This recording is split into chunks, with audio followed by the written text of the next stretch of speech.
aynı zamanda bu güçlü Türkiye'nin tezahürüdür. Çünkü ancak güçlü devlet kısa süre ərzində bu kadar büyük imar, inşaat işleri görebilir.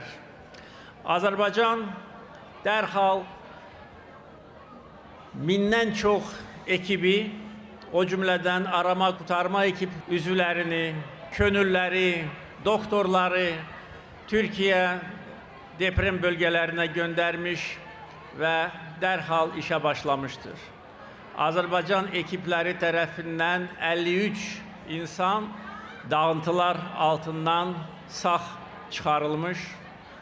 Bizim kurduğumuz 2 Səhra hospitalında 3200 insana Azerbaycan doktorları tibbi yardım göstermişler.